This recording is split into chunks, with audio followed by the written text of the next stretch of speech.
दशहरा उत्सव में आज देवी देवता स्पेशल रिपोर्ट में हम आपको दर्शन करवाएंगे कुल्लू मनाली घाटी की आराध्य देवी और राज परिवार की दादी माँ यानी कि हडिम्बा माता के, और साथ ही जानेंगे इतिहास के बारे में भी।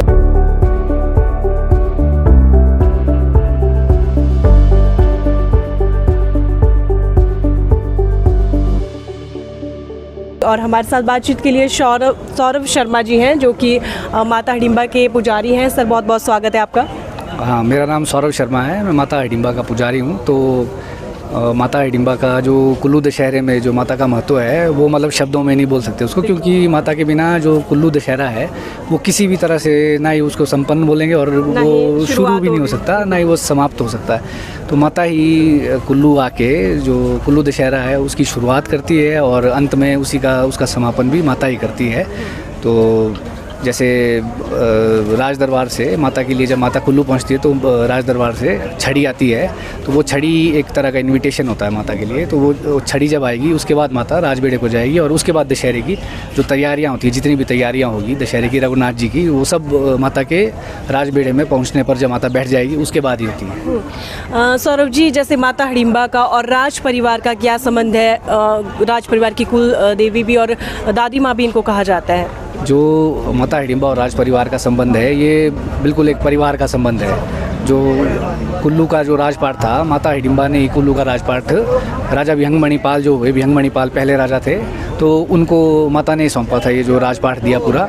तो उन्होंने माता को दादी कहकर संबोधित किया था, तो उसके उपरांत से ये राज परिवार की दादी कहलाई गई। और जो अभी भी मतलब जितने भी राज परिवार के सदस्य होंगे वो सब मतलब माता को दादी कहकर ही संबोधित करते, तो इनका परिवार का संबंध है पूरा।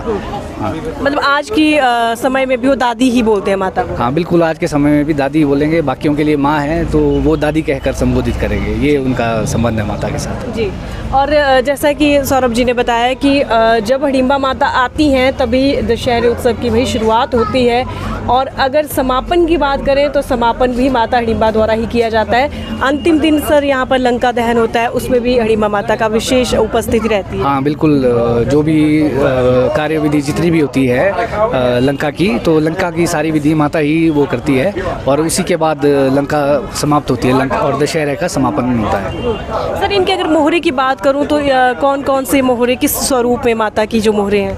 जो आप मोहरे देख रहे हो ये आपको काफ़ी विचित्र लगेगी बात, और मतलब कि मूँछों वाले जो मोहरे हैं वो भी माता के ही है, और जो दूसरा मुख है वो भी माता का ही है, साथ में मनु ऋषि भी है, लेकिन जो मूँछों वाले मोहरे हैं वो माता के ही है।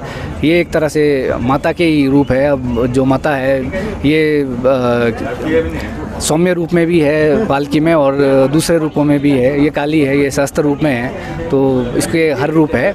कुछ एक इसके सौम्य रूप है, कुछ एक इसके उग्र रूप है, हर रूप में ये है। तो जो मूछे वाले मोरे भी है वो भी मतलब हमारी धारणा के हिसाब से माता के ही है।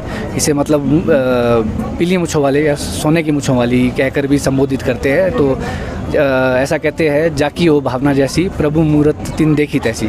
तो जैसा मतलब भगवान को दिखता है, भक्त के लिए भगवान वैसा रूप धारण करता है। तो ये है। क्योंकि मेरा अभी नजरें गई तो मैंने देखा कि जैसे हम माता का रथ देखते हैं तो मोहरे जो होते हैं उसमें नथ होती है, उस श्रृंगार स्वरूप हम ज़्यादातर देखते हैं, लेकिन अभी जैसे मेरी नज़र पड़ी तो मूँछों वाले मोहरे, तभी मैंने आपसे पूछा इस बारे में। जैसे नथ वाला मोहरा भी है और अलग अलग, जैसे उन्होंने बोला कि अलग स्वरूप में आप देवी के दर्शन कर सकते हैं। जिस स्वरूप में आप इनको देखेंगे वही आप उस सोचेंगे मन में, उसी स्वरूप में आपको दिखेंगी। सौरभ जी बहुत बहुत धन्यवाद हमारे साथ बातचीत के लिए। थैंक यू जी, बहुत अच्छा लगा। ओके। और हम भी यही चाहते हैं कि माता हडिम्बा का आशीर्वाद सभी भक्तजनों पर यूं ही बना रहे। माता हमेशा आप सभी की मनोकामना को पूर्ण करे। संजीव ठाकुर भाई हैं हमारे मंडी से और बहुत ही यंग एंटरप्रेन्योर हैं। इन्होंने स्पॉन्सर किया है पूरा का पूरा कुल्लू दशहरा, और इनके जो मैजेस्टिक राइज इनका प्लान है उस प्लान के बारे में थोड़ा सा सुन लीजिएगा। Majestic rise Chandigarh tri city में आपको कहीं भी प्रॉपर्टी अगर आपको लेनी है, 1 BHK, 2 BHK, 3 BHK, 4 BHK, किसी प्रकार का विला लेना है, उसके लिए आप मैजेस्टिक राइज से कंसल्ट कर सकते हैं। कंसल्ट ऐसी फर्म है ये, 15 साल का संजीव ठाकुर का एक्सपीरियंस है और मंडी के ही हैं भाई, अपने मंडियाल भाई हैं। स्ट्रगल करके बने हैं, ज़ीरो से हीरो बने हैं। आज की डेट में इनके काफ़ी सारे खुद के प्रोजेक्ट हैं जिनमें 400 से ज़्यादा फैमिलीज़ जो हैं वो रह रही हैं।